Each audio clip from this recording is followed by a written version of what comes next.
Est-ce que Sentry est capable de tabasser Thor, le dieu du tonnerre? Pour répondre à cette question, on va tout simplement aller chercher du côté des comics. Alors en gros, dans cette histoire, on y retrouve un Norman Osborn à la tête des Dark Avengers qui en a tout simplement marre de voir Asgard et ses habitants sur la planète Terre.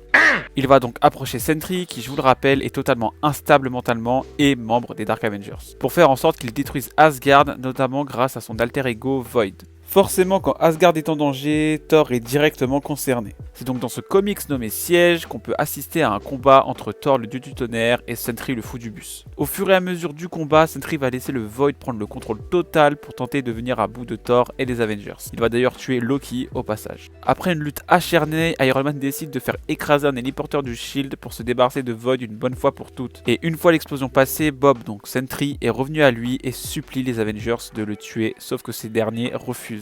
Le Void tente alors de reprendre le dessus une dernière fois, mais Thor le carbonise d'un coup de tonnerre, puis se débarrasse du cadavre dans le soleil. Alors selon vous, qui gagne entre Thor et Sentry? Parce que justement ici on voit bien que Thor a eu besoin de tous les Avengers pour affronter Sentry. Et en plus de ça, même si c'est Thor qui porte le coup final, c'est grâce à l'intervention d'Iron Man si Bob a repris conscience. Alors personnellement, je pense que Sentry a toutes ses chances face à Thor, dans le contexte de cet événement-là en tout cas. Car je vous le rappelle au final que ce sont les scénaristes qui ont le dernier mot sur qui gagne lors d'un duel.